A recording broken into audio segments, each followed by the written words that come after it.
Have you ever done something that feels completely harmless, but ends up destroying everything you hold dear? I did. I thought it would be fun, just one of those little at-home DNA kits. You know the ones. People use them all the time to trace their roots. Maybe find out they have some royal blood or a long-lost cousin living across the country. I never, ever imagined that a tiny tube of my own spit would expose the biggest lie of my life. Because the day I opened those results, that was the day my entire world fell apart. It all started so innocently. One evening, I was scrolling online and saw an ad for a DNA testing company. It popped into my head, why not? It sounded like a fun little family project, something we could do together, laugh about, and maybe learn a little something new about our heritage. So I ordered 3 kits. One for me, one for my wife, and one for our daughter. When the box arrived a few days later, it felt like Christmas morning for a moment. We all sat around the kitchen table, the kits laid out in front of us. We were joking and laughing as we filled the little tubes. It was a perfect domestic scene. My partner teased me, saying, "What if we find out we're royalty? I'm not bowing to you." And our daughter, she was just giggling, dreaming out loud that she might be part Viking. It felt so perfect, so warm, so incredibly safe. If only I had known what was coming. If only I could have seen the storm gathering just beyond the horizon of that happy moment. We sealed up the little boxers, dropped them in the mail, and honestly, we pretty much forgot all about them. Life went on. Weeks passed. Work, school, chores, the usual routine. Then, one morning, I was checking my emails while my coffee was brewing, and an email popped up in my inbox. The subject line read, "Your results are ready." I smiled. I remember feeling a little flutter of excitement. I clicked the link, expecting to see colorful maps, percentages, and a breakdown of our family heritage. And that's exactly what I saw. At first, I saw the percentages from Ireland, the splash of Italy, the bit from Scandinavia.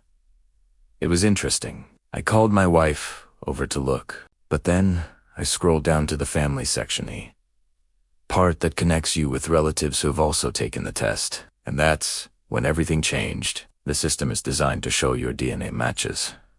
It's simple, really. It identifies people you share DNA with. I should have seen 3 interconnected profiles. Me, my partner, and our daughter. A neat little family triangle. But as I looked at the screen, only one link appeared. A strong, undeniable connection between my wife and my daughter. But there was nothing else. No connection to me. None at all. My first thought was that it had to be a glitch. I refreshed the page. Nothing changed. I logged out and logged back in again. My fingers starting to feel a little clumsy, but the result was the same.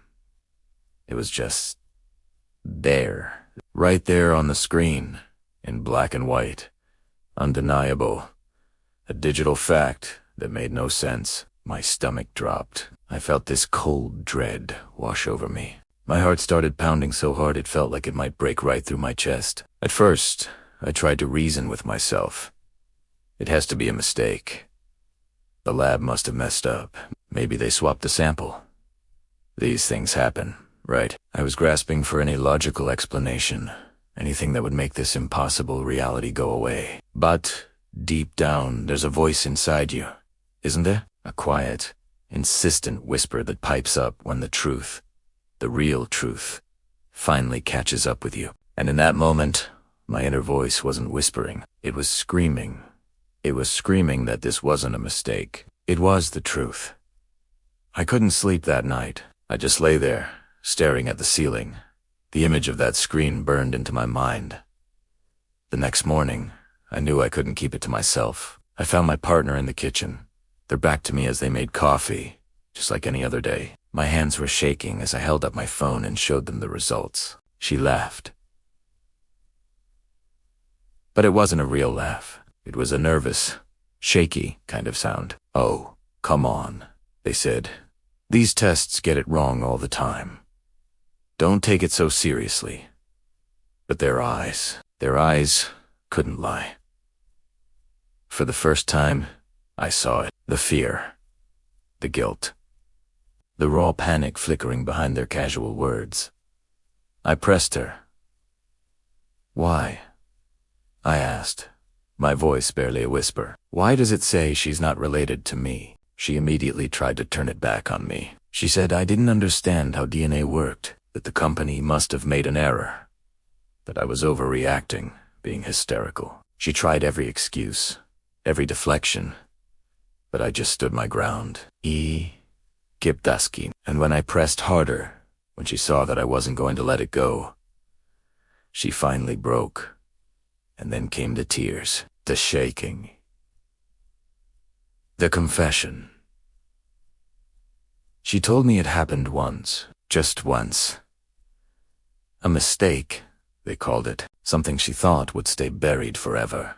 A secret she had carried for years. But that mistake, that one night she thought, meant nothing. It was the night my daughter was conceived. In that single moment, everything I believed about my life, my marriage, my family, it all shattered. It was like watching a beautiful glass vase fall in slow motion and explode into a million tiny, irreparable pieces. The person I loved, the family I had built, the future I had imagined, it was all a lie. What followed wasn't just anger. It was a profound, bottomless grief.